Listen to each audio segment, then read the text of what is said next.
নমস্কার বন্ধুরা, আমি চাণক্য হোসেন আপনাদের সবাইকে ইউটিউব চ্যানেল ড্রাইভিং লাইফে স্বাগত জানাই। আমার সাথে আছে শঙ্করদা।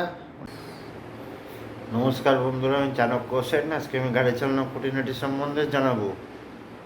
গাড়ি প্রথম হচ্ছে ক্লাচ, দ্বিতীয় হচ্ছে ব্রেক, তৃতীয় হচ্ছে অ্যাক্সিলারেটার। ক্লাচের ফাংশন হচ্ছে ক্লাচ মেরে প্রথম ফার্স্ট গিয়ার, ক্লাচ মেরে সেকেন্ড গিয়ার, ক্লাচ মেরে থার্ড গিয়ার।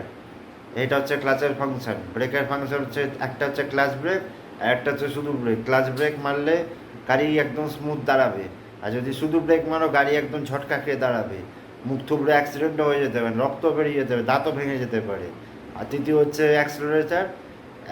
ক্লাচ মেরে যখন গিয়ার মারবেন তখন অ্যাক্সিলারেশনটা ধরে থাকতে হবে।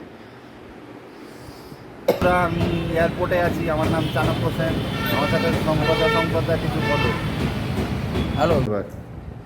যখনই আমি গাড়ি চালানোর পজিশনে হ্যাঁ। কোনো গলিতে ঢুকবো, তখন আমি প্রথমেই আমার লুকিং গ্লাস ডান সাইডে যদি ঢুকি, ডান সাইডে লুকিং গ্লাস, বাঁ সাইডে ঢুকি যদি বাঁ দিকে লুকিং গ্লাস ফলো করবো, যেমন সেই সাইডে সাইকেল বাইক বা মানুষ তারা আছে, তার থেকে আমার গাড়ির বডির কি গ্যাপিং আছে সেটা দেখে এগো। যদি মনে হয় টাচ হয়ে যাওয়ার মতো পজিশন আছে, তাহলে আমি সেখানেই ক্লাচ বের করে দাঁড়াবো, হরেন দেবো। লোকের সঙ্গে যখন গ্যাপটা বাড়বে তখন আমি আবার আস্তে আস্তে করে এগোবো। তাতে কারোর সঙ্গে আমার টাচ বা সংঘর্ষ হয়ে যাওয়ার কোনো রাস্তা থাকবে না। কিন্তু যদি লুকিং গ্লাস ফলো না করি, আমি যদি খালি ফ্রন্টটা দেখে চলি, তাহলে পেছন সাইড থেকে কারোর সঙ্গে আমার সংঘর্ষ হয়ে যাওয়ার সম্ভাবনা থাকতে পারে।